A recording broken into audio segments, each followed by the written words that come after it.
You're listening to Risk and Resolve. And now for your hosts, Ben Connor and Todd Hufford.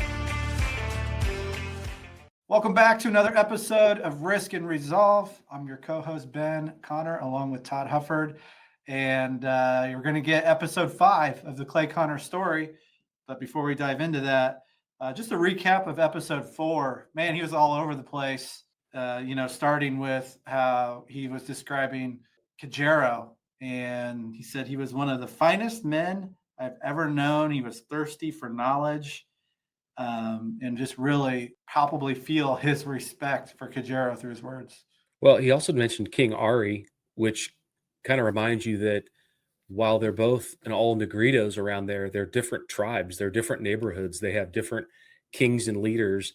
And he had a great affinity. He mentioned that Kojero, again, he took him in as a brother. And what did he say? Like, King Ari tolerated me, but Kojero was, I was his brother. And he said, I told him a lot of things he knew nothing about. Yeah, he talked about how, these people are living in the jungles of the Philippines. So like perspective of the outside world just didn't exist. And, they saw airplanes, but, they had no context to what life was like outside of that area. So they really learn from each other, and Kajero is thirsty for that knowledge, is what he said. Well, fast forward 100 years to, roughly today. And I know there's desolate places still on the face of planet Earth, but many of those desolate places, believe it or not, do have internet. And so in today's world, some of those people that didn't, 100 years ago, they couldn't even imagine a big city, a big high rise with steel and concrete. Today, they can still live in the jungles, but they can see those things. So it's just a very different world to go back 80, 90 years to think about sharing things they knew nothing about, totally blank slate. Yeah. Well, and he talked about his life living in the jungles with the Negritos and with Kajero and the tribe. And, the interviewers asked him, he's like, did you train the Negritos He kind of laughed to be soldiers? And he goes, no, they trained me. Right. You don't train a person in the jungle to live like an American. You train the American to convert to live like you're in the jungle. And so he talked a lot about like how they cut branches to their height, which was short, and how he had to learn how to run through the jungle. And he even talked about Frank Gove and him were the only ones that really lived with them in their setup. He kind of talked about, the interviewer asked about Bob Mayhew, and he's like, no, Bob went kind of back in the lowlands and was with the Filipinos. But Frank and I, we were up in the mountains, and Frank he reminds everybody that Frank's a coal miner from West Virginia, says he's tough as nails. But, I think he's tough as nails, but I think he's soft as a teddy bear in some ways. He's building this house, this hut, it's got a roof. He builds an aqueduct, takes a banana tree, takes the bark off, creates what I'm envisioning as a gutter system. He says it was 200 yards long down from the top of the mountain with fresh mountain water running within 3 feet of where they lived. And I thought, that sounds wonderful. Yeah. Sounds like a wonderful Airbnb, right? It does. You pay a lot for that today. Yeah, that's right. But yeah, again, still talked a lot about just living life and having mission every day. I thought that was really interesting. Of a couple of things that happened were, just talked about like, what do you do? What does a day look like? And he was like, well, every day we're on the move. Yeah. Like, as much as like they had nothing to do, like he had everything to do. He was on mission every day. He was visiting different tribes. And then again, talked about different tribes and different culture. Then they asked him if he ever lost track of time. He said, nope. I said, I had a diary. Quickly said no. Quickly. I had a diary. And then he goes, well, what happened to the diary? And he said that he threw it overboard on the boat on the way back, which was kind of like, if you've seen the movie Titanic, that's like it's like a very Titanic moment. Very much so. Yeah. Throwing the diary off the side of the boat. But he said, there was a lot of personal information about a lot of men that just didn't need to be shared. Not that the men didn't need to be shared about. It's just that, as he talked about with Fred before, it's like people were making their own decisions, and you don't need to be judged by those decisions as you're trying to survive. The actions of war. He then kind of laments a little bit about sharing information about a different gentleman. But then he says, well, but that's all public information because I was called down to the Pentagon after I got home to share about that. And he goes on a little bit more talking about judging the actions of men and saying, listen, I didn't see this. I wasn't there. I can tell you what I experienced, but, and I don't, I'm sure there's a ton of detail related to what the government was trying to figure out as to servicemen that maybe, were working against the U.S. forces. And it just shows you how messy war really is. Yeah. Well, and as he kind of migrated out of talking to some extent about living life with tribes in the mountains of the Philippines, he has a couple funny stories about like what they ate with like python and boar. And yeah, he also talked about they got their hands on a machine gun and an experience about that of just what that looked like but he did highlight again, like they weren't going to like kill the enemy. They were going to complete missions. And if they ended up killing somebody, it was defensive, trying to escape, trying to get out of a bad situation. But then he moved into tracking the Americans and setting up guerrilla forces for when the Americans returned. And he also talked about how they created ways in which prisoners of war, how they could rescue them and setting up pathways for that to happen. Although it really never did very much, just from the life, just the rules of engagement. There were stories of guerrillas out there, but the POWs weren't sure about that.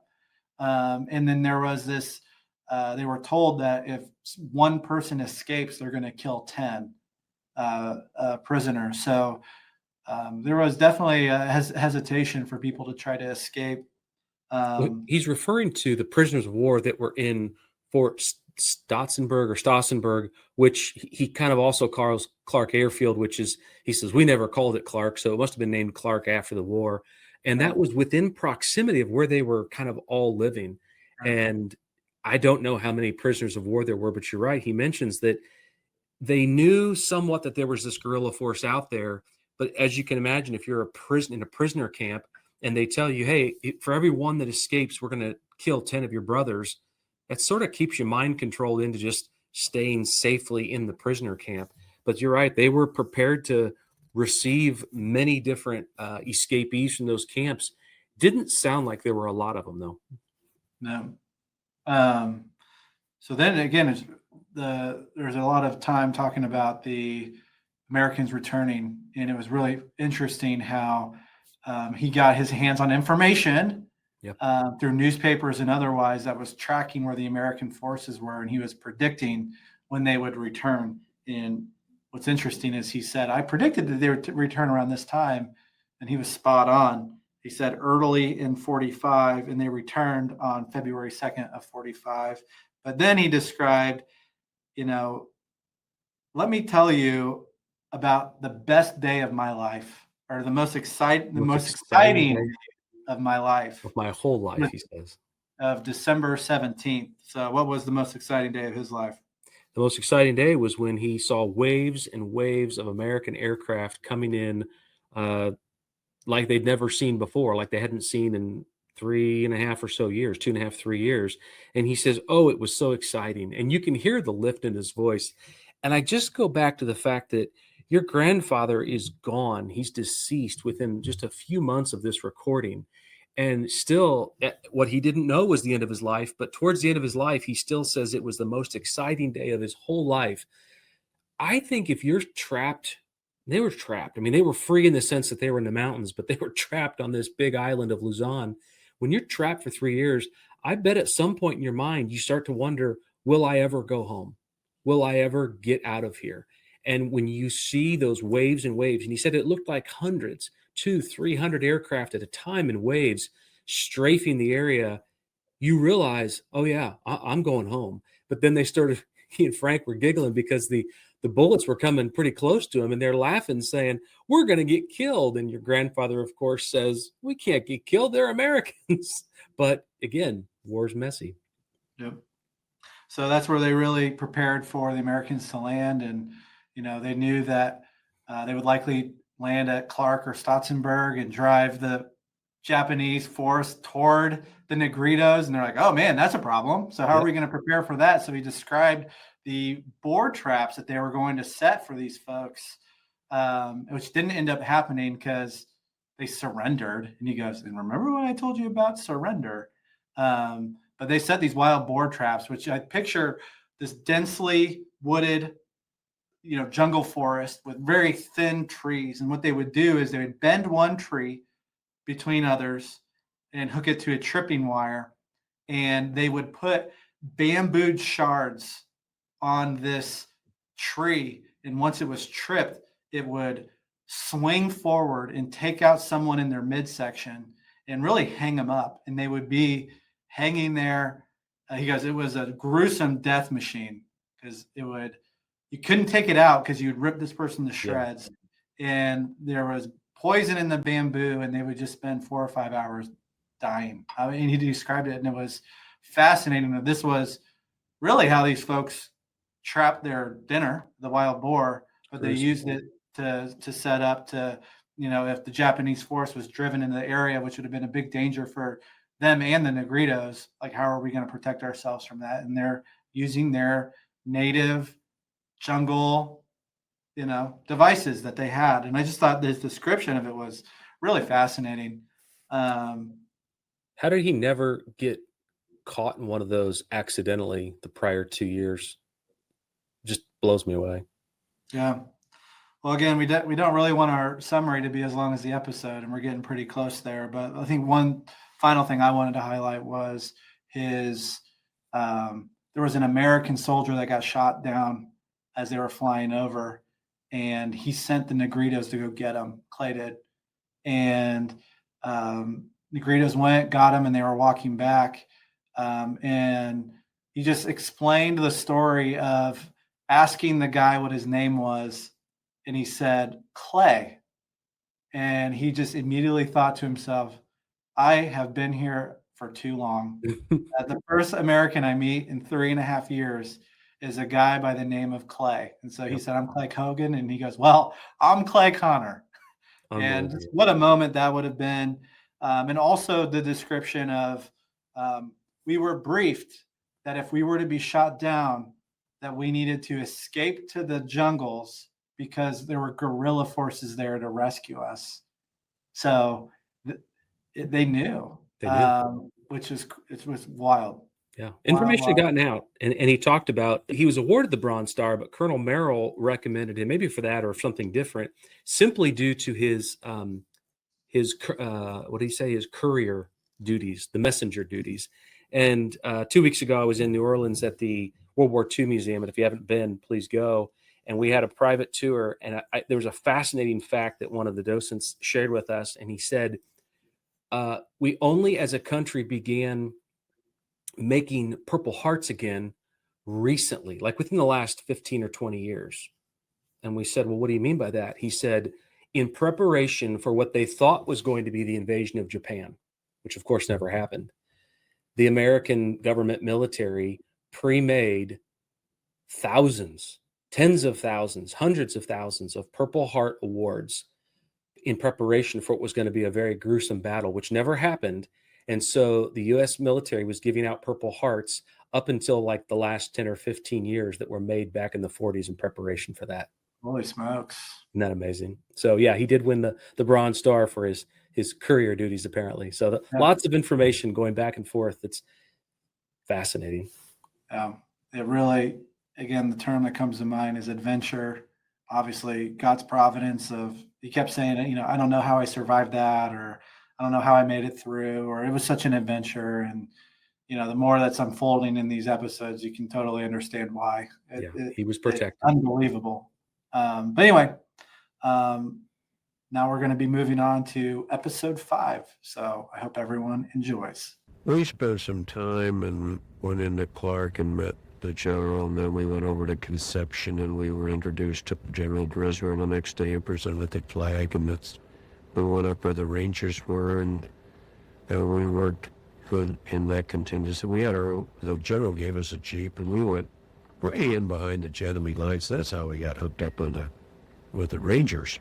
And as I say, we weren't supposed to be there. The general said to stay on the American side. We didn't know what we didn't have anything. Don't mean a thing does. So it was, we owned everything. Boundary lines. We owned everything. We'd been there 3.5 years. We knew what we were going. And this is kind of a personal note, and you'll think I'm nuts. But No, I won't. when I was No. when I was came home from the hospital when I was born at St. Vincent's Hospital, my younger cousin had visited. Her name was Marjorie Ziegler. She's still alive. She was out on the West Coast. Her husband just died. And she'd left a little doll Milky that's about 8 inches long. This Milky was, I called Joko. And every place I went in my life, not every day, but every place I moved to and went, like to, I had it on my bureau. In other words, I would sleep with the monkey, but I had it on the bureau, right? Right. Went to college, I took the monkey. Went home, took the monkey. Went back to college, took the monkey. Went to the army, took the monkey. Anybody made fun of me, they were in big trouble.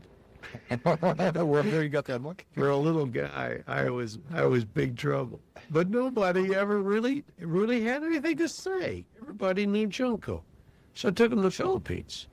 Well, in this one raid that I told you about at La Paz, I had him in a musette bag, and I had to let it go when I went into the river. Remember I told you about the river? I had to let the musette bag go to get up the bank, and that's where Junko got lost.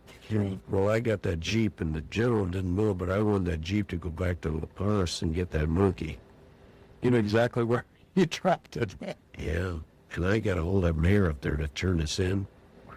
Frank says, "Oh, you better leave that guy alone." And this mayor knew what happened to that monkey. This little girl had it, and they wondered about me, about this monkey. And I guess some of the women up there cried because they thought this American was, lost out. Good luck to his or some. And that little girl kept that monkey, but she couldn't have no one. And he took it, so there was no way I'd ever find her with no. That's kind of a dumb story for an old 65-year-old man to talk about his Junko, isn't it? Yeah, but it's something keeping you company or companions. You have to company all these years. Well, anyway, we went back up we were signed up to Gimba to be set up. But I went back and attached myself to the 40th Division. That's what I was going to tell you about. And I think it was General White. I'm not sure. Either General White or General White. And here I am. And you got to realize this old general is pretty well. He's been pretty well through the South Pacific by now. And Which one is this? White or but you don't know which White. one? It was White. That's General right. White. Okay. And in other words, you're not talking to some dummy. You're talking to a man that's been there. And he's looking at this tired, half-blind, a guy that's been a son, and the son pretty low. See, About 25, maybe over a month though. It'd be 27 now, but this 26 or 7. 26 or 27. I'm 18, and this is 35. 34, actually, 44 as far as age concerned, because August. Right. 34. See, that's what, 14, 26 and a half. But he's looking at me, and I'm telling him there's about 22,000 Japanese sitting up there in the mountains, and they got artillery on the top of the mountains, and he's looking at me with his eyes up. And I said, "General, I sound bullet." I says, I'm within 100 yards, 200 yards, 300 yards. I'm watching them came up the pulleys. They designed pulleys to put him through it 2,000 feet up the side of a cliff. I says, I saw it. He never said a word. And he says, "Well, Lieutenant," he says, "would you be willing to go in the observation plane and show us exactly where they are?" I says, "Hell no." He said, "I could order you." I says, "No, you couldn't." I says, "There's no way a man's getting back there and come out alive." I said, "That'd be right out of the sky." And I said, "That's ridiculous." I said, "Now, you want to take an INR patrol back there. I'll show you where they are." But I says, "I know damn well they're up there." And I says, within a half a mile behind them, I've got belies set up, and there's no way anybody's going through there. Now, he thought I was crazy. I really do think he thought I was crazy, but he listened to me. Do you know he lost about 70% of his men? He lost 2 OBs within the next 2 days. That's Observation. oh, observation planes. Yeah. Okay. See, he lost 2 guys that he sent up there to go see what I was talking about, and they didn't get out of there. They just blew them apart real good. And I don't know how those Japanese ever pulled that artillery piece up the side of this cliffs and did all that, but man, they did it. And they buried into the side of those, they built tunnels into the side of those mountains facing the east, in which when you came in there, they really blew you out, man. Oh, 70% of his men, I believe, a suicide mission. How do finally put him out? They brought another division in. Brought our division in. They I did dealt with them. We went through it all over again. Well, that's pretty hard for you to deal with, I imagine, because they just listen to you. Sure. Well, they're going to listen to some damn stupid second lieutenant. No way, are they? Nah, it's true. These guys got all the answers. That's Well, they didn't think they had all the answers. They just didn't think I knew what I was talking about. Well, you took her after the first group went in there and got massacred, well, pretty much. They said, hey, maybe Lieutenant Connor knows what he's talking about. No, they never connected Lieutenant Connor with us. Oh, they never did. Well, You're talking about it. Prove it. No way. Well, anyway, they lost probably half of 2 divisions. That's a lot of men. really staggering losses. Yeah, and the record shows that's true. Their losses were very heavy taken. Ever. This was what, 40th and what, 31st? I'm not sure if it's the 42nd or the... But it's in the official record. Yeah. But the units both took extremely heavy losses. Yeah, they're heavy losses. Mm-hmm. And, of course, I'm still down there messing around with Clark and running all over the place like I want it. I attached myself to an MP group. I like what's going on with Clark because they're starting to fly in all the goodies. So, After comes the Scrouger again, starting to bring it back. Oh, and that's another thing. The guys who were flying in wanted all the trophies. They were flying in wanting sabers and bayonets and Japanese guns, and I had it all. You were really so pretty there. Yeah. Well, I didn't need it. I didn't want it. I never did bring any of that stuff. Mm-hmm. But I brought a full couple of flags of Japanese that I killed because I regretted the fact that I killed them. Well, why was that? The flags. Were they surrendered or something? Or Yeah, really.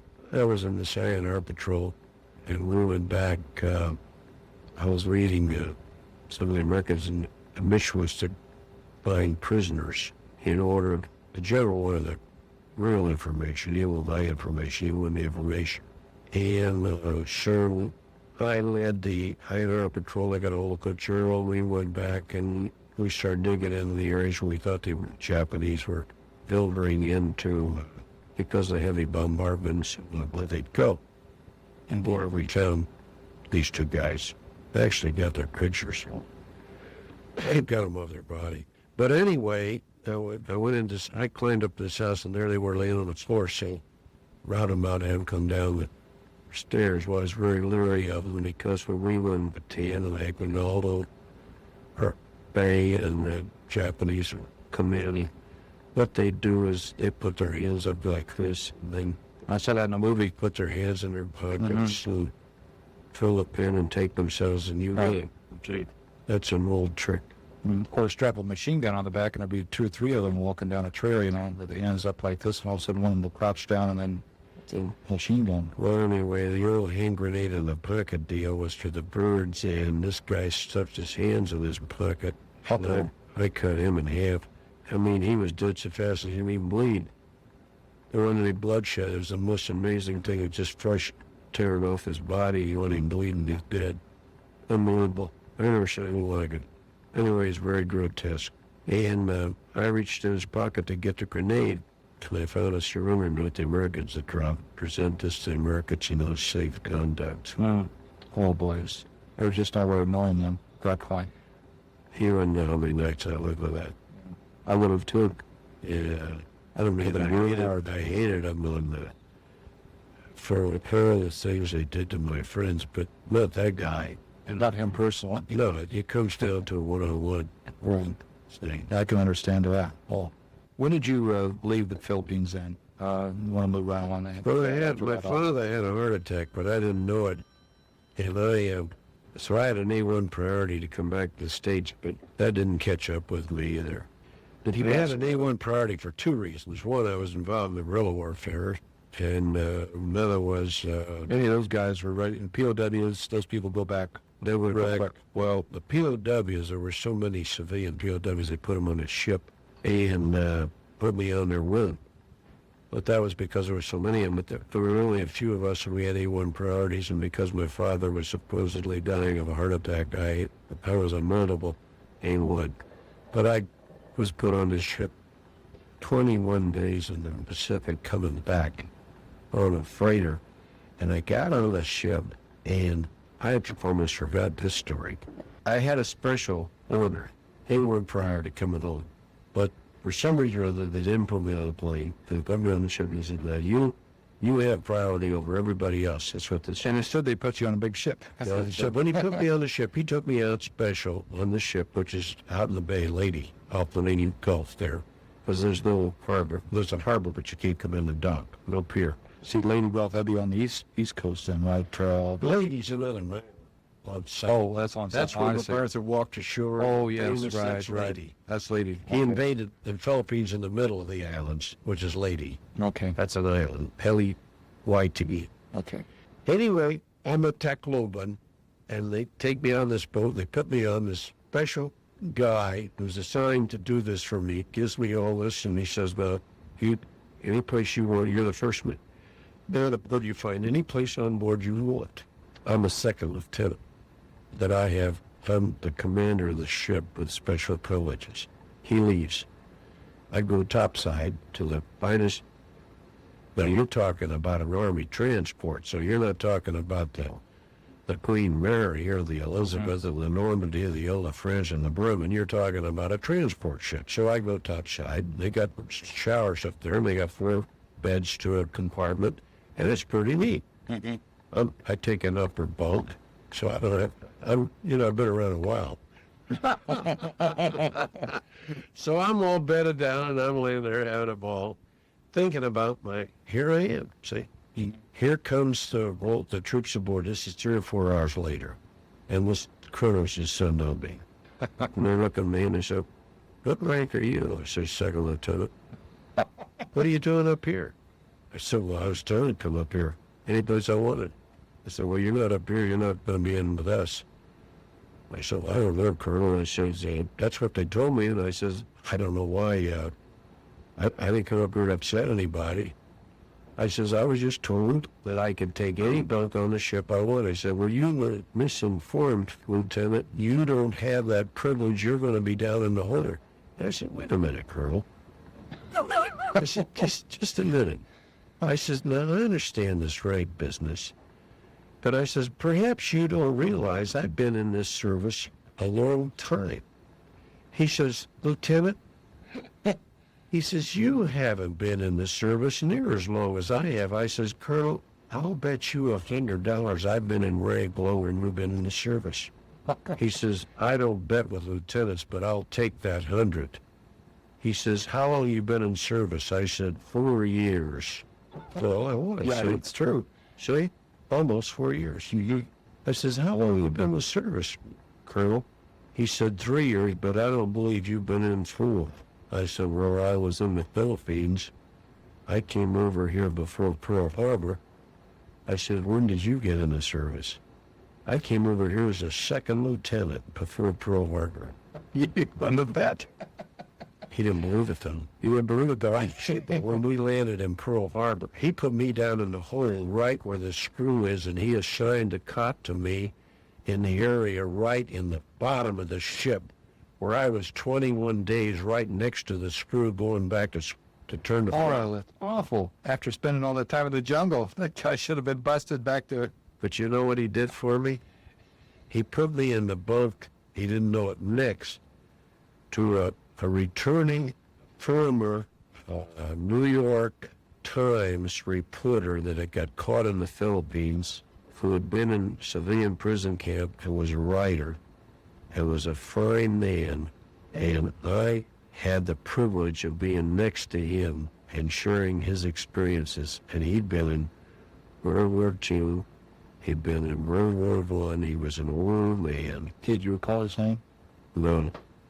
And do you know that he couldn't have done a more wonderful favor for me by putting me in that particular place at that particular time to share that 21 days with this magnificent person.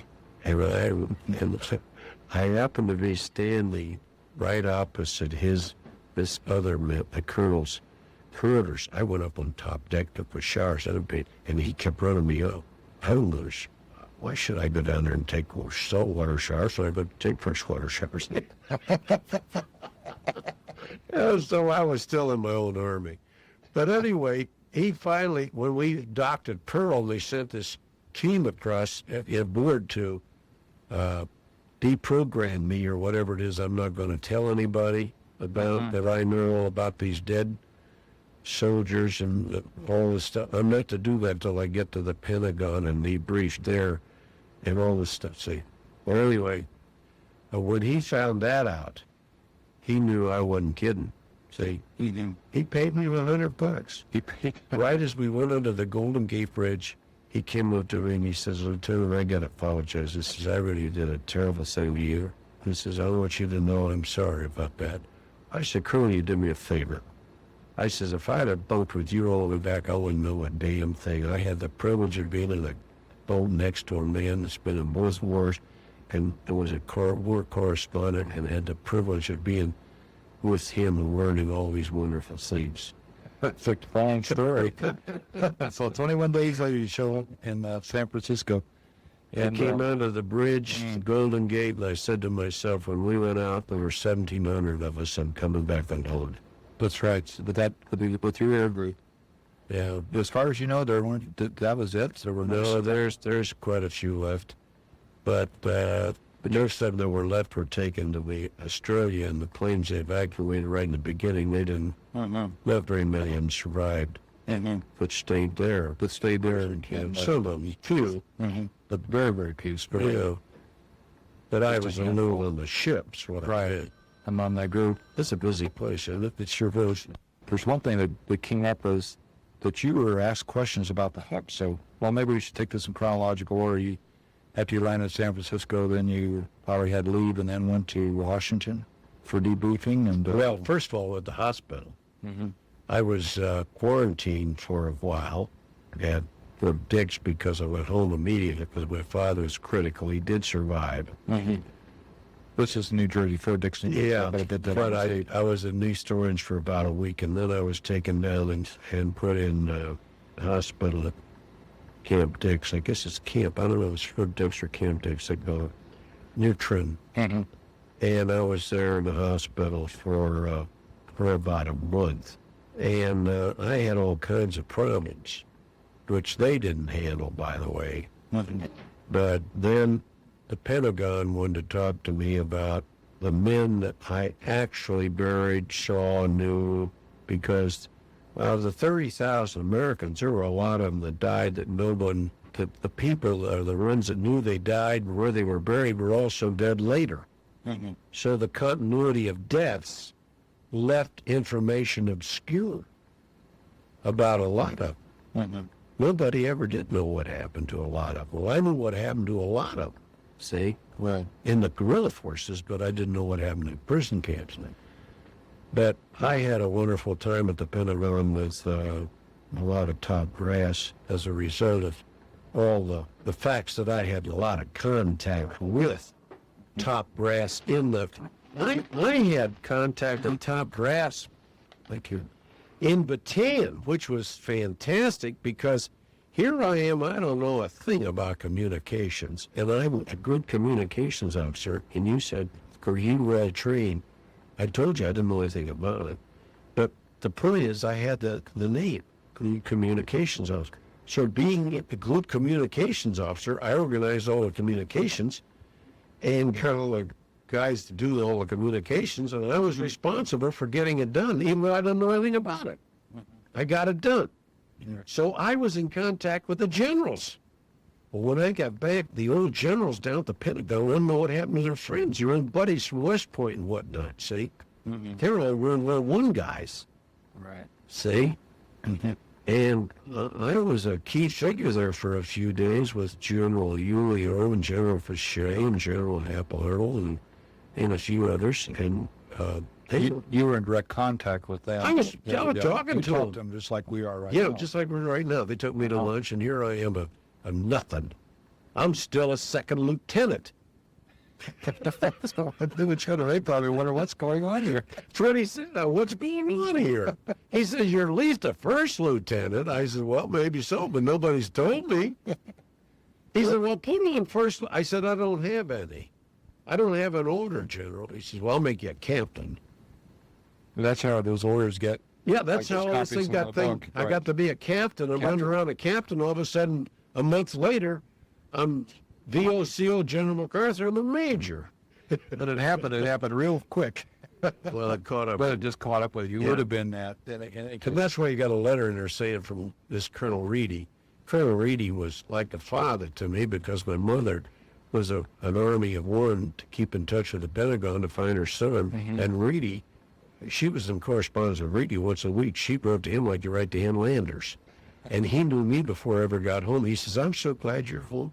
He says, "I want to tell you, your mother is the most absolutely well indoctrinated veteran of World War II. She's organized the USO in Newark. She's organized this. She's organized the Pentagon." He says, "She knows more about what we're doing than we do." That sounds like my mother. Yeah. Really organized. But anyway, Really, well, it's a I great got- experience. I got back and met some other wonderful people. I had to run into a doctor over in Long Island College Hospital, and he wanted me as a project to study tropical diseases. Did you know that there was no tropical disease study in the United States prior to World War II? Is that right? Right. None at all. So here's this Dr. Tiffany and Dr. Andreessen. The Andreessen diet was the first diet that came along for Escher's, the milk diet, operating immediately on your feet, and then Andreessen, well, he's my doctor.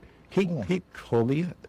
He says, "I read in the paper about you," and he says, "Would you come in and be a guinea pig for us?" I says, "What do you mean a guinea pig?" He said, "Well, you live in the Bulova." He asked me about the post-war. I live in the Bulova. I said, "Do you know this watch around all through 1801?" And Mr. Bulova hired me. Bulova Watch Company. They hired Mr. Artie Bulova hired me as a service manager. I know nothing about watches. I know nothing about service. I screwed that department up worse than anybody you ever. It was the worst fiasco. I quit because I was ashamed of what I was doing.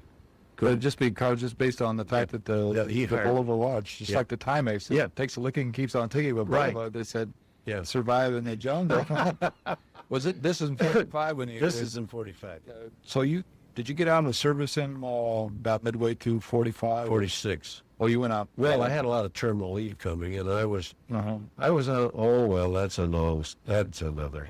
I went out the West Coast. I had they told me any rank, any job you want within the rank you are, any school we can send you to, any place you want to be assigned as a Project J. Congress made this possible. You got your own staff car, you're your own man. We'll do anything you say. I said, well, I like to go to Santa Monica. First, I'll go down and get reassigned from Atlantic City, take my parents with me. That's all free. Government said great. Slam staff car, kicked the weather collar off me, took me down to Atlantic City. Had my own staff car. I said, well, I'll take a reassignment to Santa Monica. I've never been out there. I've been to California once, twice. Went out to Santa Monica and met Bob Hope on the train going out. And he took an interest in my story. That's right. Wow. And he says, I got a friend in New York whose son died in Bataan. He says he's the editor of True Magazine. And he says, I'm going to have my lawyer get in touch with him. I want you to call me. Here's my phone number. I was on the Super Chief in August of 1945. That's great. Yeah, now this is true. This is a Bob Hope real. This is Bob Hope, the real Bob Hope. Imagine that. He read my order, so he was. I called him up, and he says, well, I got in touch with my lawyer, and he contacted my friend. And when you get back to New York, you get in touch with him. He lost his son on Bataan. and go from there. And that's how the story got into a magazine. Oh, that's good. I wanted to ask about how that happened. Yeah, that's how Through the agency of Bob Holt. That's a fantastic story. through the very person of Bob. Yeah, for the very person he met him. Yeah. He seems like he's very... Yeah, and I have no documentation of that. I mean, I've often thought I should write to him and say, would you? But, he's a man. Well, I did it. When I was on This Is Your Life, Dale Evans and Roy Rogers had me spend a day out there at their house. We had all their children, went to Corriganville. Of course, that's documented. We've got all Pictures and everything. photographs Yeah, and letters and letters and everything. And then, of course, we got the tape on This Is Your Life. Okay. So after you left the service in 46 and, you received the Bronze Star, and we got that That out. wasn't 57, wasn't it? Or 56? Yeah, that's good. Why was the Bronze Star? I don't know. But see, that same thing happened to Kenneth Coon. He 2.5 years ago, I interviewed him. He finally got his Purple Heart 2.5 years ago. They locked his records up in the Pentagon. So when I got out of the service, I had a few little ribbons here, but Yeah. I understand from what somebody told me a couple of years, 5 or 6 years ago, and that if I put all that stuff on my chest, I'm doing it again. I'd like to invite you to come back.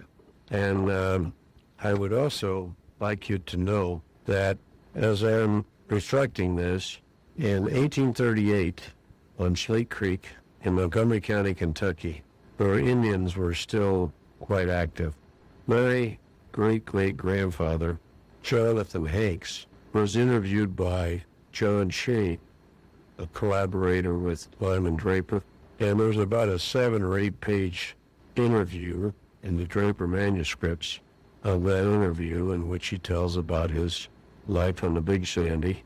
His father was in the Revolution, Peter Hanks, third, further called the third, but they kind of lived it that way. And he tells about his neighbor, Philip Hammond, who was another great-great-grandfather of mine. This is on my father's maternal side, who also lived on Slate Creek.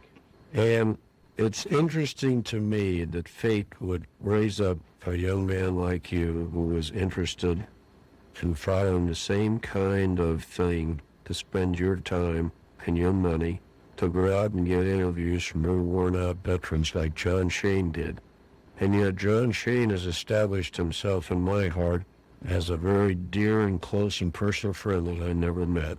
I don't even know what he looked like, but he left, for me, some very wonderful moments in which I reviewed what my great-great-grandfather said, which is one of the dearest, most closest personal things in my heritage.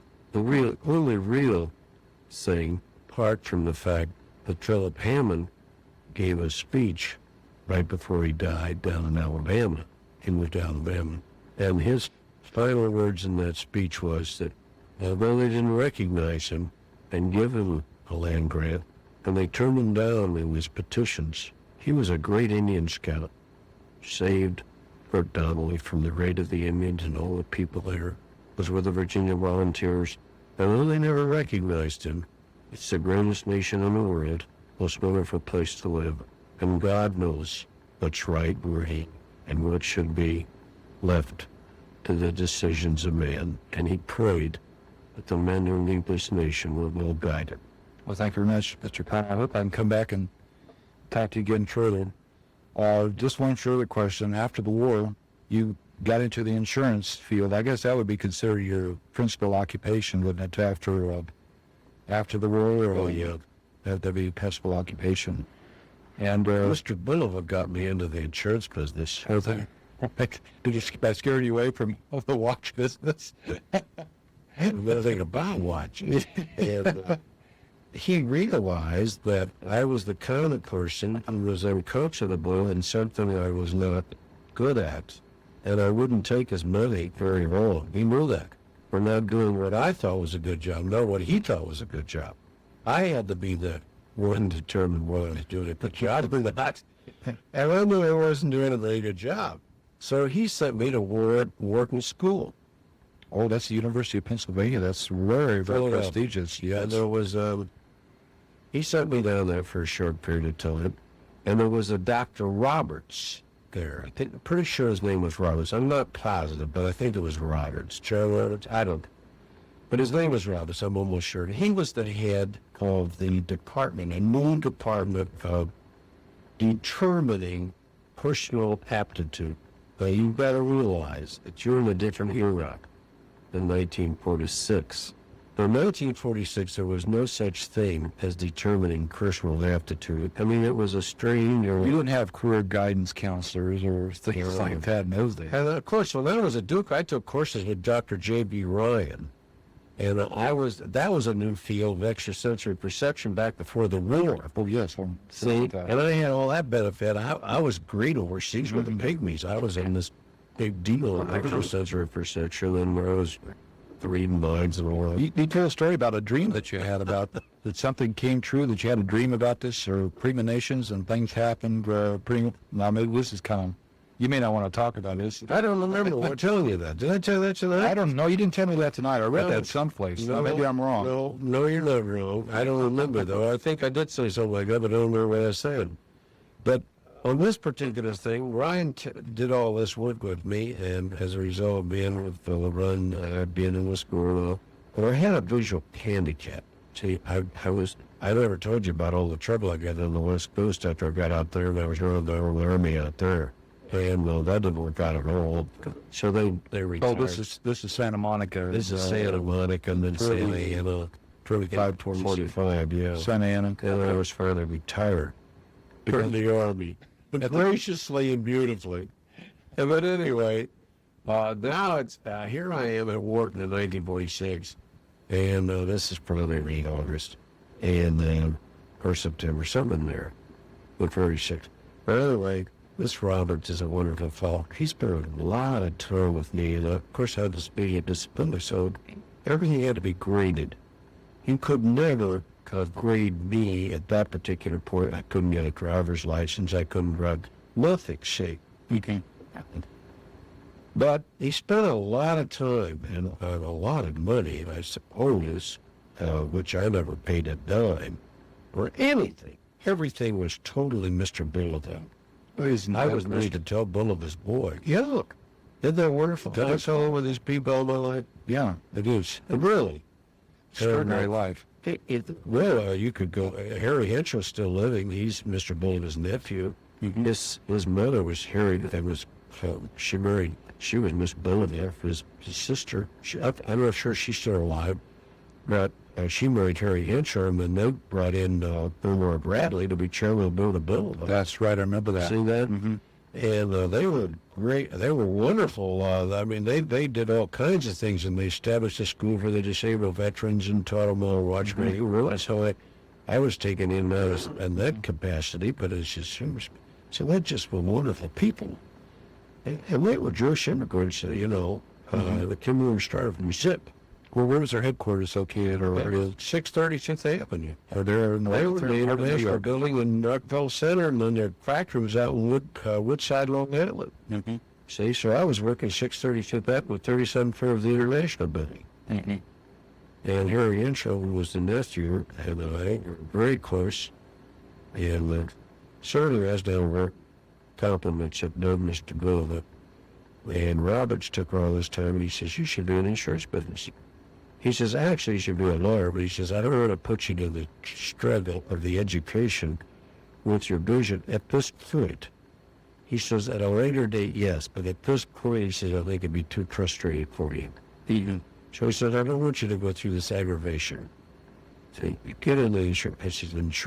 I said, there's only people in insurance business that can't get a job. He said, well, that's right. He says, go in the insurance business because you can't get a job. Boy, Wayne, here's this. Well, I thought he was nuts. See? Right. Well, finally, I came to Indianapolis. Okay. And I'd search around, and everything led me in the insurance business. And that's up. I started off with nothing. I didn't have anything. And started your own agency and started nothing. Never bought anything. And all of a sudden, I got a big agency. My sons bought it. That is the name. It's the Connor Agency. Yeah. It's a Connor Agency, and your son started. Yes. And briefly, could we get the names of your children? Henry Clay Connor III, Jack Thomas Connor, James Hilton Connor, and Thomas Hamilton Connor in my first family. My second family, of course, I raised Ty, who's my second wife, joined by a previous marriage, and my Marcia and David, Jesse Connor. It's a 4-year-old. Yeah, cute little fella. He's a whip. He's as can be. Well, thank you very much, and I don't want to take any more of your time. And yes, I will come back. Certainly will. And we'll do a little more. We'll do a little more of this, and script. Maybe we can come up with it. Yeah, we can collaborate, Mr. Shane. right, we can get up at like a rough copy, and then come back. Wouldn't it I'll be let you take a something- look at this. Wouldn't it That'd be be something. if my great-grandchildren said, well, the dearest moments of my life is when I heard this man interview Yes, that would be great. my great-great-grandfather. That's why it's worthwhile for me to take the time to do it, because you're an extraordinary human being. You've lived an experience that no one else has ever lived on this face of this earth. Thank you very That's the reason for taping these things. And I just hope You're very gracious. we make this known to the general public so people can come down here and to the society and look at these accounts and marvel at them. I'll surely will. And thank you very much.